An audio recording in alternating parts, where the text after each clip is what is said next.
En fait, en tant qu'économiste du développement, s'intéresser à la question du franc CFA en Afrique de l'Ouest, je dirais que c'est une chose normale, naturelle. Parce qu'on sait que la monnaie joue beaucoup, en fait, comme levier économique pour la transformation économique. Et donc, lorsqu'on est ressortissant d'un pays de la zone CFA, on ne peut que s'intéresser à cette question-là.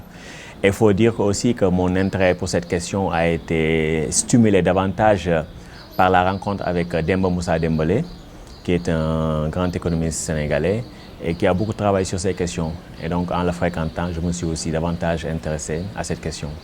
En fait, je disais qu'en créant ce comité de politique monétaire, en fait, c'est dire qu'on a pris le virage néolibéral qui consacre un peu l'indépendance des banques centrales. C'est une situation qui est très scandaleuse parce qu'en fait, ça renforce l'emprise française sur la gestion du franc CFA. Quand vous avez en fait un représentant de l'UEMOA qui n'a que voix consultative, alors qu'au sein du comité de politique monétaire, les représentants de la France ont voix délibérative. Mais ça veut dire que c'est une situation qui viole toute notion de souveraineté économique, politique. Et la situation est scandaleuse. Et je pense qu'elle renforce un peu des tendances qui étaient là. Parce qu'auparavant, dans les 3 banques centrales, on sait que de par le système de prise de décision, la France a un veto effectif sur toutes les décisions importantes qui concernent les banques centrales en fait, de la zone franc. Et donc là, pour moi, ça consacre le virage néolibéral et aussi le manque de courage politique de nos chefs d'État. Parce qu'ils n'auraient pas dû accepter pareille décision. Lorsqu'on parle d'intégration monétaire, lorsqu'on parle de panafricanisme, il est quand même scandaleux que le représentant de l'UEMOA ne puisse rien dire, alors que l'UEMOA, quand même, c'est l'union économique. Et l'économie et les finances, l'économie et la monnaie sont intrinsèquement liées. Donc si l'UEMOA ne pèse rien au sein du comité de politique monétaire, mais ça veut dire que ce comité de politique monétaire n'est pas là pour les intérêts, en tout cas légitimes, en tout cas des pays membres de l'UEMOA.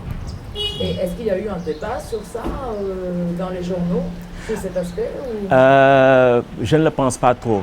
Généralement, c'est des sujets qui sont assez techniques, donc c'est les spécialistes comme Demba Moussa Dembélé, les Kako Nubukpo qui en parlent souvent.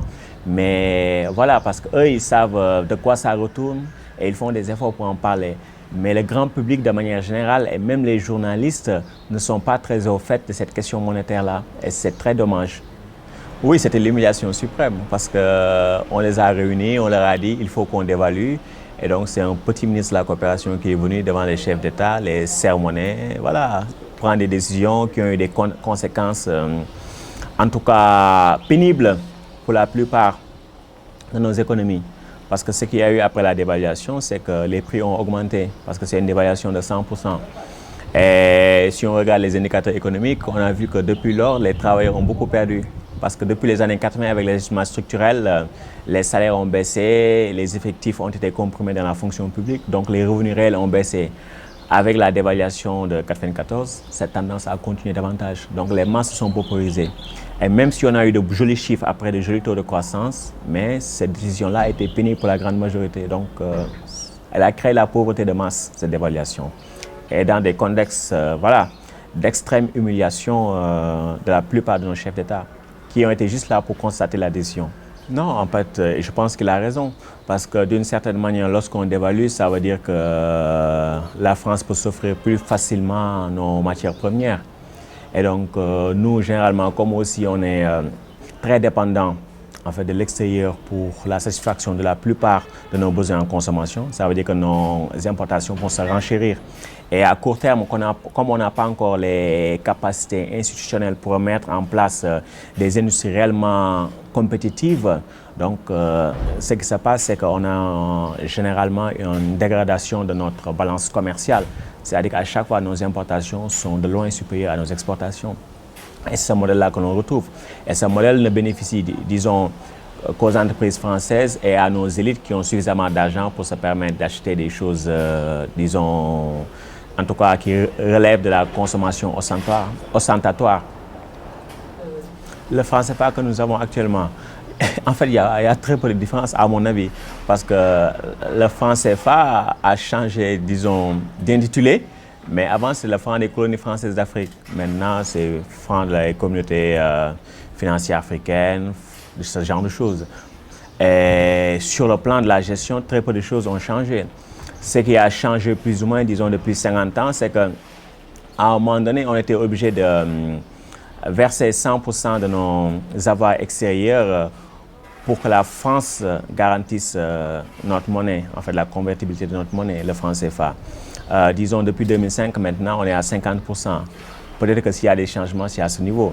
Mais sinon, en ce qui concerne la gestion et l'administration du franc CFA, ce sont toujours les Français, voilà, qui contrôlent. Parce qu'ils ont, comme je l'avais dit plus tôt, un droit de veto effectif sur la gestion de cette monnaie. Et ce qui a peut-être changé aussi, c'est qu'il y a une dévaluation en 1994. On a changé la parité entre le franc CFA et le franc français à l'époque. En fait, oui, le système franc CFA, en fait, ça repose sur 4 mécanismes. Le premier mécanisme, c'est de dire qu'en fait, le franc CFA est lié par une parité fixe vis-à-vis de l'euro et auparavant du franc français. Et en échange en fait, de la garantie de cette convertibilité illimitée, en tout cas des francs CFA en euros, nous acceptons, en tout cas nous, zone francs, de rassembler tous nos avoirs extérieurs auprès du Trésor français. Donc ça, c'est le second mécanisme, c'est-à-dire qu'on rassemble on centralise les réserves. La troisième chose aussi, c'est qu'en fait, dans la zone franc, les capitaux sont librement transférables. Les entreprises françaises qui font des profits ici sont libres de transférer leurs profits en France, en Europe, un peu partout. Et donc, c'est plus ou moins ça, en fait, les mécanismes qui structurent le fonctionnement de la zone franc. Si on raisonne véritablement en termes de souveraineté, normalement, nous devrions garder nous-mêmes nos propres réserves ici en Afrique, dans la zone franc.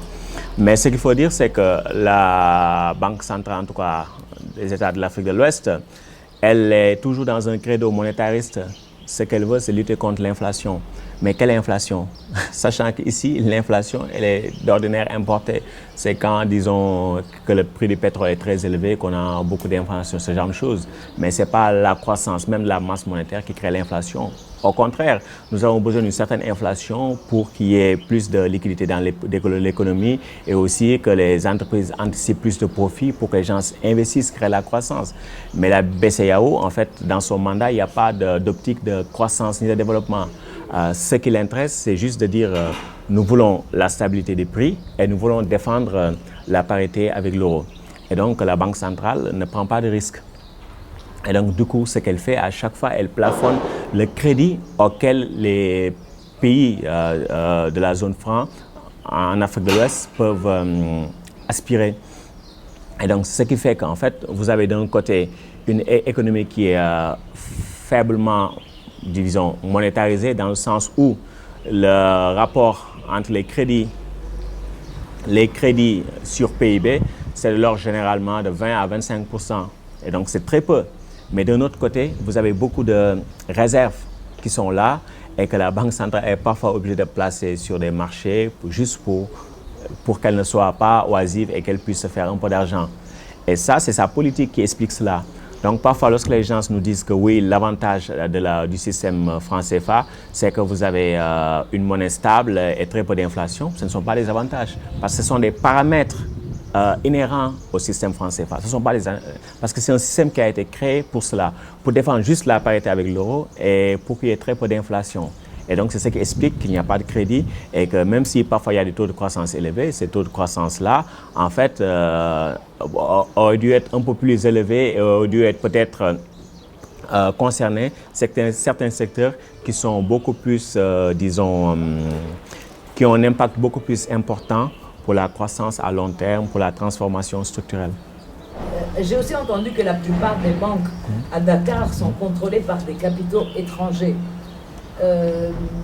Des gens ne sont pas conscients de ça, si on peut parler de ça et de comment le système CFA en effet renforce cette réalité. En fait, au Sénégal, de manière générale, si on se réfère à certains travaux d'économistes comme le professeur Moustapha Kassé, il semble que, disons, en tout cas, la propriété du capital au Sénégal est dominée à près de 70% par des étrangers. Donc, on ne peut même pas parler d'économie nationale dans ce cas. Et je pense que dans le cas du secteur bancaire, c'est la même chose. Même si on sait que la présence française est encore forte, parce qu'il y a beaucoup de banques françaises qui sont des filiales de grandes banques qui sont en France. Il y a aussi d'autres pays qui viennent avec leurs banques, tout ça, pour profiter un peu, voilà, du système franc CFA. Parce que ce qui se passe, c'est que des exemples sont souvent donnés. Vous avez la Banque centrale qui, dans ses statuts, dit qu'elle ne peut pas prêter aux États. Et donc, ce qui se passe, c'est que voilà, ces États sont obligés parfois de se retourner vers les banques qui sont sur place ou bien vers les marchés financiers régionaux. Et donc, la Banque centrale va prêter à ces banques à des taux, voilà, en tout cas pas très élevés. Et ces banques vont profiter en fait de ces taux pas très élevés pour obtenir des marges importantes. Marges qui sont, voilà, qui sont le fait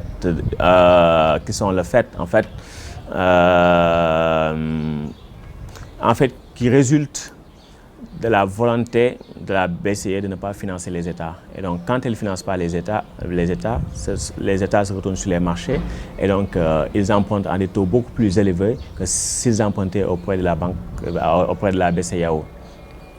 Et donc, du coup, ça crée des opportunités de profit pour les banques qui vont venir s'installer. Et de manière générale, à chaque fois qu'il y a aussi des pays qui veulent investir dans la zone, elles viennent avec leurs banques, avec leurs crédits, elles octroient ces crédits à leurs entreprises et ces entreprises font les travaux. C'est ce qui se passe. Ou bien même si elles prêtent à nos États aussi, nos États vont retourner en tout cas ces fonds-là aux entreprises qui vont faire ces travaux ici. Donc c'est un peu le modèle. Mais ce qu'on peut dire aussi, c'est que de manière générale, en tout cas, le volume de crédit en fait octroyé par les entreprises françaises a eu tendance à décliner nettement, disons depuis le début des années 2000. Je pense qu'on on serait passé de 30 et quelques pourcents à près de 15%, donc de moitié.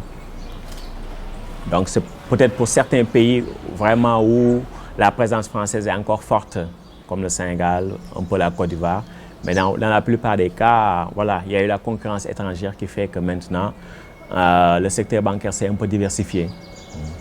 J'ai pu, je veux dire, lire souvent les travaux sur les flux financiers illicites depuis l'Afrique. Généralement, c'est donné par pays et aussi au niveau du continent.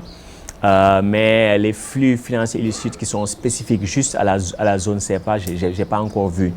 Mais on sait qu'en Afrique, en tout cas, entre 2005 et 2010, il y a eu près de 200 milliards de capitaux qui sont sortis illégalement du continent. Et ça, c'est beaucoup. Ce qu'il y a aussi à dire, c'est qu'il y a aussi beaucoup de profits qui sont transférés vers l'étranger. Vers l'étranger, je veux dire vers la France et d'autres pays, à partir de la zone franc. Pour ça aussi, on a des chiffres. Je ne les ai pas en tête, mais je pourrais éventuellement fournir des documents. Oui, le CFA est devenu un peu dysfonctionnel parce que maintenant, ce qui s'est passé en Afrique, c'est-à-dire que les BRICS, et principalement la Chine surtout, et ensuite l'Inde, ont supplanté, disons, du point de vue du commerce et de l'investissement, les anciennes puissances coloniales. En tout cas, pour ce qui est des colonies françaises, la Chine est, voilà, est première en termes de part de marché devant la France dans beaucoup de pays. Et aussi, si on prend aussi dans la sphère anglophone, la Chine est aussi devant le Royaume-Uni dans beaucoup de pays. Donc, au départ, on avait créé le franc CFA pour maintenir, voilà, une certaine intégration économique et commerciale entre la France métropole et les colonies francophones africaines. Mais maintenant, ce n'est plus le cas. On n'a plus nécessairement besoin du franc CFA pour voilà, entretenir des liens d'échange avec la France. Et la France elle-même, d'ailleurs, a beaucoup plus de relations économiques avec les géants du continent comme l'Afrique du Sud, le Nigeria, qu'avec les pays de la zone franc. Et donc ça aussi, je pense, ça devrait interpeller nos chefs d'État, en fait, sur cette question monétaire-là, qui est quand même très essentielle. Oui, mais il y a des avantages parce que non seulement pour... lorsqu'on imprime cela, on les paye. Et donc, ceux qui payent ça, ce sont nos économies.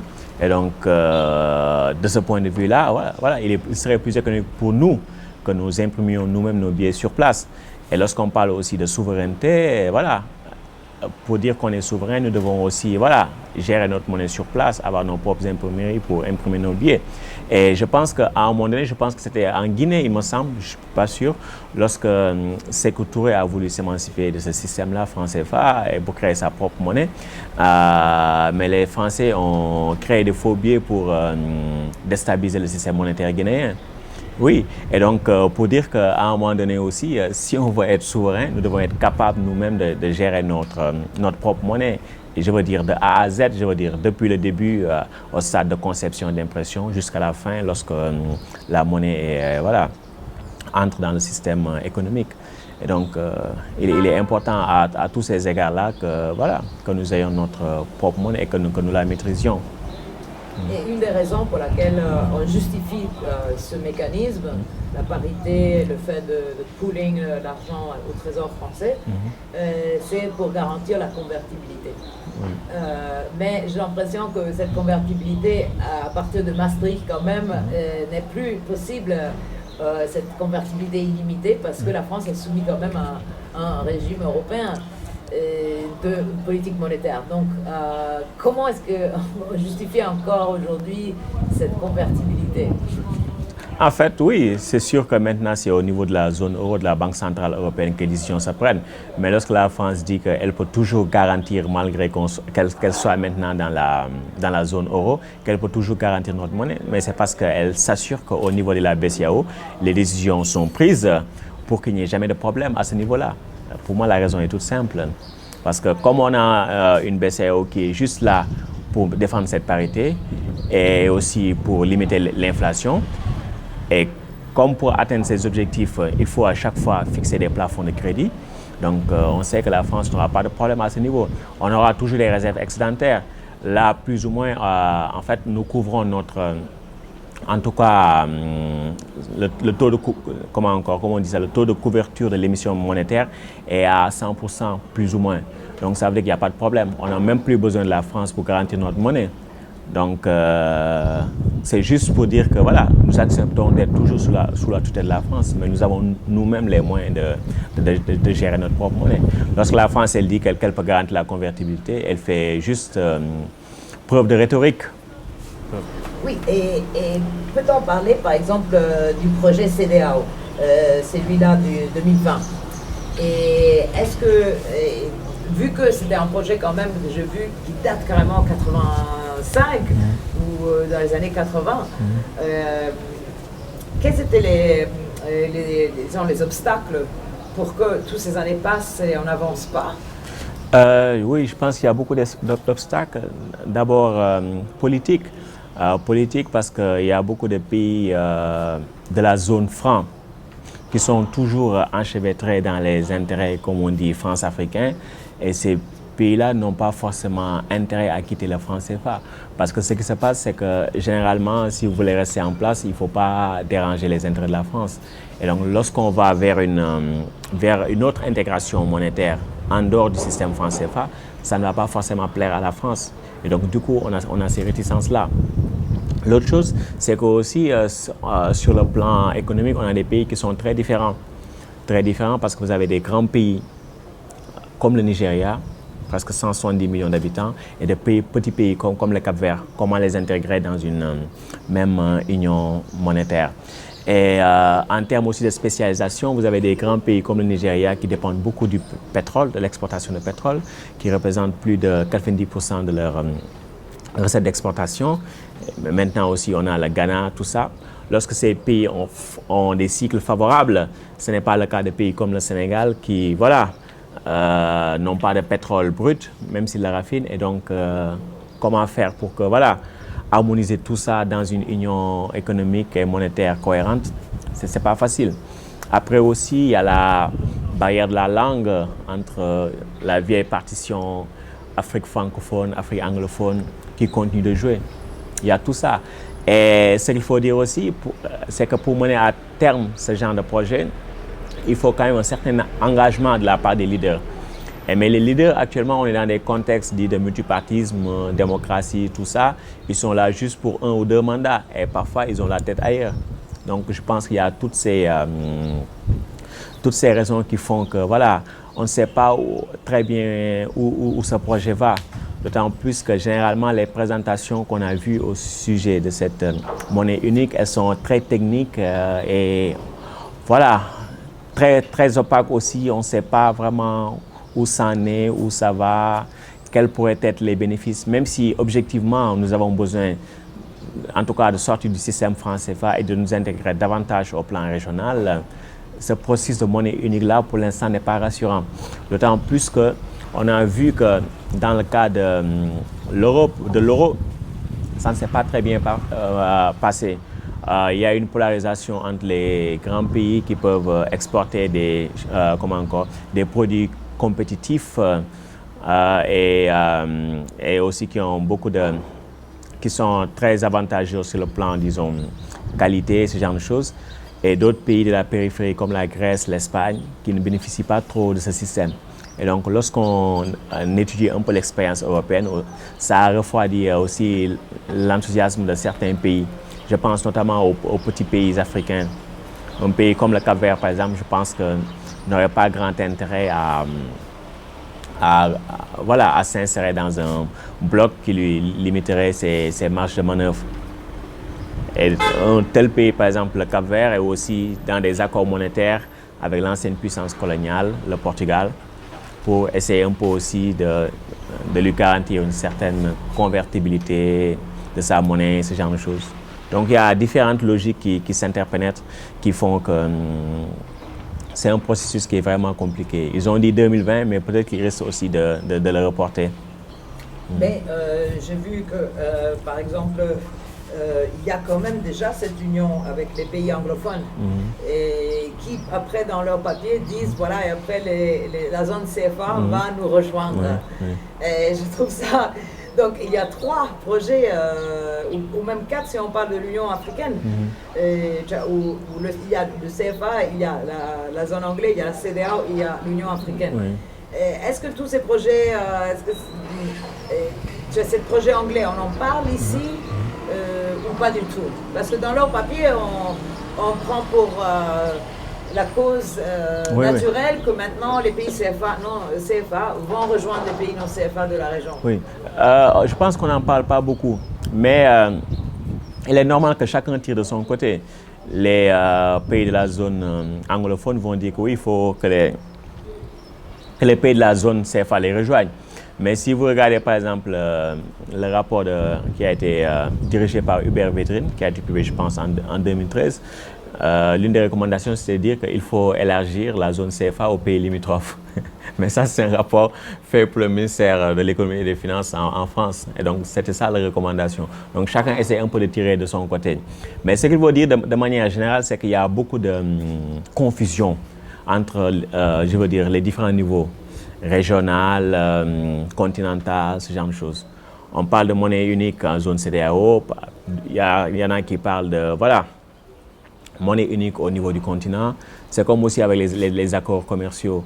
On a des accords commerciaux régionaux, tout ça. Et en même temps aussi, on parle de zone de libre-échange continentale, sans qu'il y ait vraiment en tout cas, de réflexion ou sur la cohérence entre ces dynamiques-là. Donc, j'ai l'impression qu'il y a une grosse confusion. Et c'est vraiment regrettable.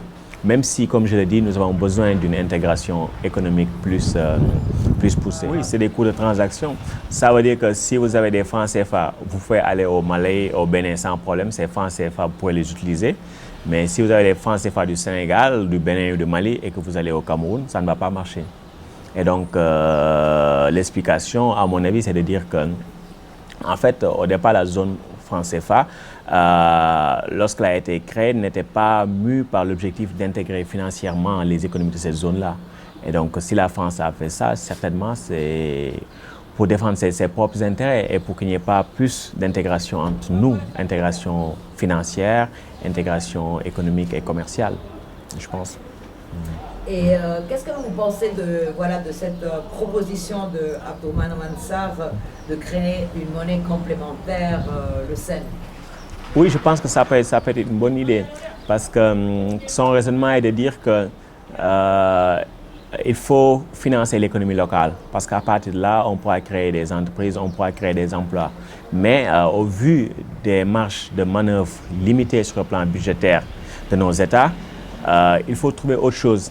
Et on sait que cette autre chose-là ne viendra pas du système franc CFA. Et donc, il se dit que pourquoi pas mettre en place une monnaie complémentaire qu'il appelle le SEN et qui permettrait un peu de financer les économies locales et de booster un peu, disons, la croissance, les emplois à cette échelle-là. Je pense que c'est une idée à explorer et qui peut être intéressante. Mais dans tous les cas, c'est sûr que ce n'est pas la solution au problème de financement que nous rencontrons. Et je sais qu'Abdourahmane est très clair là-dessus. Et ah bon, je ne sais pas, parce que lui, il ne m'a pas parlé des autres. Il m'a dit vraiment que ça va être la solution. Pour financer le développement local, mais pas pour financer l'économie de manière générale. Parce que tant que le système franc CFA est là, le système franc CFA est un frein à tout développement économique, à toute, en tout cas, transformation économique durable. Donc, pour moi, le système de monnaie complémentaire permettrait juste aux populations au niveau local de pouvoir s'organiser autrement, malgré, je veux dire, les limites objectives qui sont là, qui sont celles du franc CFA. Et moi, j'avais vu de près, en 2004, le système de microfinance. Par exemple, dans un pays aussi, comme le Bangladesh, où il y a aussi une grande partie de la population qui est dans l'informel, dans l'économie informelle. Et ils avaient quand même mis un taux, un limite au taux d'intérêt, oui. Taux d'intérêt qu'ils pouvaient demander. C'était 1%, jamais plus que ça. C'était le double des banques quand même. Les banques c'était 6 et là c'était quand même plus haut. Pour les pauvres, c'est déjà quelque chose qu'il faut se demander. Mais j'ai vu des exemples concrets, vraiment extrêmement intéressants, et spécialement dans les campagnes, d'une manière d'aider les gens à réaliser des projets. Pourquoi au Sénégal, au contraire, j'avais vu des taux d'intérêt très hauts, très élevés, même 40% des fois. Est-ce que vous pensez que le microcrédit pourrait être aussi quelque chose à pousser plus au Sénégal, vu l'économie de l'informel, et peut-être juste de faire une loi de limiter les taux d'intérêt? Moi, je ne suis pas, pour avoir pas travaillé sur ce genre de sujet, comme le commerce équitable. Je ne dirais même pas que c'est des solutions de second best, mais third or fourth best, parce que en fait, on a un problème qui est là. Comment financer les économies? Et on se dit qu'on laisse le problème structurel de côté et après on va chercher des mesurettes. Et je pense que la microfinance, c'est ça. Et comme le secteur n'est pas très bien régulé, il arrive souvent qu'on ait des taux d'intérêt mais vraiment usuriers, quoi. Et c'est ce qui se passe. Et il y a une association dirigée par Famara Ibrahim Cissé, Actif, et qui instruit des dossiers sur toutes ces questions-là de microfinance, où on voit que ces institutions-là, finalement, elles sont là juste pour piller le petit peuple. C'est ce qu'il faut dire, c'est de la prédation.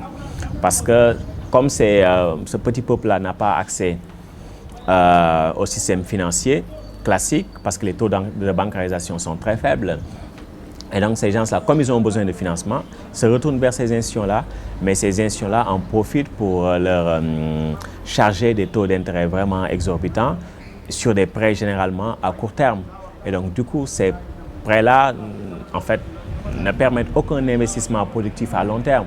Et donc ils sont juste là pour enrichir en fait les institutions de microfinance. Et donc, à un moment donné, ce qu'il faut, c'est, pour moi, pas développer ces institutions de microfinance, mais créer des banques locales, voilà, des banques nationales à même de répondre aux besoins de ce petit peuple-là. Par exemple, si on prend le cas de l'Inde, on sait qu'il y a un quota de crédit qui est alloué à des secteurs prioritaires comme l'agriculture, les PME, PMI, l'artisanat. Il faut aller vers ce genre de système. Mais là, encore une fois, on bute sur le système franc CFA. Oui, non, en effet.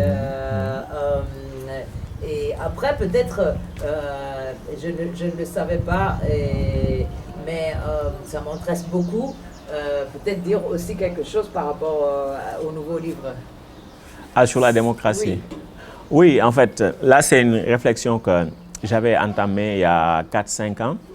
Parce que, disons, en tant qu'économiste, évidemment, on s'intéresse à la question de l'impact que peuvent avoir les institutions politiques sur la transformation économique à long terme, sur le développement. Et donc, je n'ai jamais été convaincu par l'histoire selon laquelle c'est la démocratie qui crée le développement. Et je n'ai jamais été convaincu non plus par l'histoire selon laquelle l'Occident aurait été le berceau de la démocratie et que les pays occidentaux actuellement peuvent être considérés comme des démocraties. Ces deux histoires-là, elles ne m'ont jamais convaincu. Et donc, je me suis dit, et ce qui est bizarre, c'est qu'il y avait un lien avec ce qui se passait en Afrique. Parce que lorsque j'avais plus ou moins commencé cette recherche-là, il y avait une crise en Côte d'Ivoire. Et donc, il y avait une élection controversée entre le président Gbagbo et Alassane Ouattara, et qui s'est soldée, disons, par, en fait, l'envoi de militaires français, tout ça, l'achat d'armes qui ont conduit, voilà, qui ont conduit Ouattara au pouvoir. Et donc, ces images-là m'avaient un peu choqué. Parce que je me disais, comment peut-on dire que ces pays-là sont des démocraties alors qu'elles violent délibérément la souveraineté des pays, qu'elles ne laissent pas cours au libre jeu démocratique, disons, de nos pays. Et donc, je me suis dit qu'il faut creuser cette question-là. Parce qu'à chaque fois, les gens se parlaient de démocratie, la France, une démocratie, les États-Unis, une démocratie. Et je me suis dit, je vais fermer les oreilles, je ne vais plus écouter personne. Et je vais aller dans les livres, à travers l'histoire, pour voir d'où est venu ce concept, qu'il a employé, comment. Parce que pour moi, les sens, en tout cas l'acception contemporaine du terme de démocratie, elle n'est pas convaincante. Et normalement, une personne sensée devrait rejeter la démocratie. Si la démocratie est voilà, telle que nous l'avons, si la démocratie est vraiment ce que nous voyons sous les yeux, il faudrait rejeter cette démocratie-là. Et en faisant cette recherche, qui est partie, disons, de l'Antiquité grecque jusqu'au 19e siècle occidental, je me suis rendu compte, en fait, que ce qui marque, en fait, l'identité de la pensée politique occidentale, c'est la haine de la démocratie.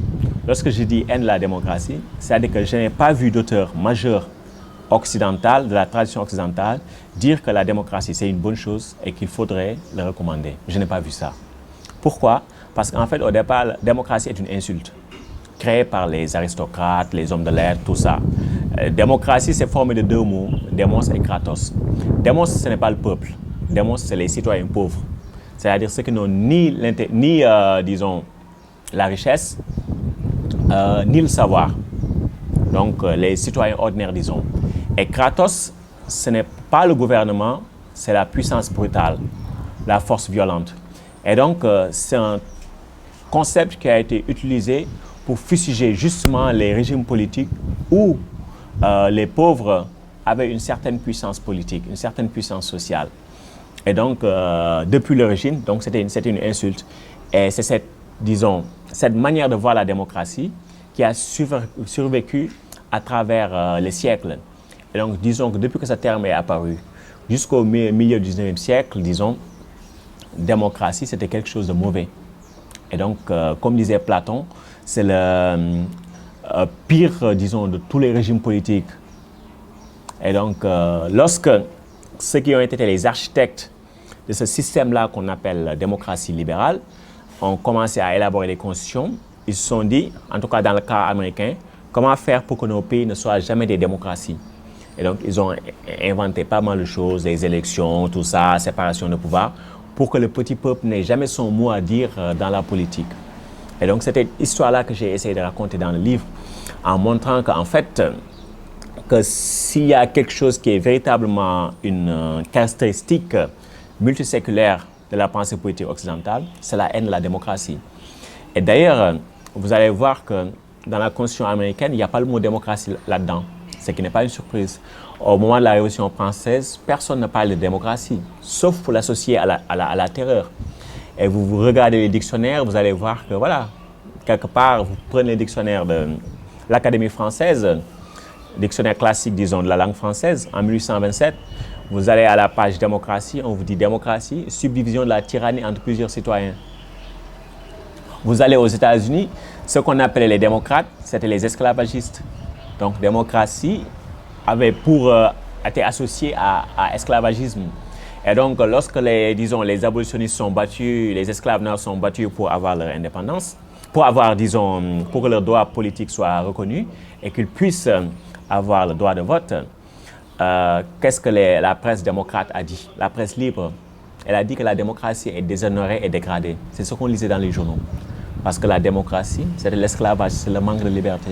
Et donc, c'est toute cette histoire-là que j'ai voulu raconter pour dire que, quelque part aussi, cette histoire n'est pas très nette et que, d'une part, il ne faudrait pas que nous soyons complexés par tout ce qui se dit au sujet de la démocratie. Il y a différentes manières de mettre en forme des régimes démocratiques. Il n'y en a pas une seule.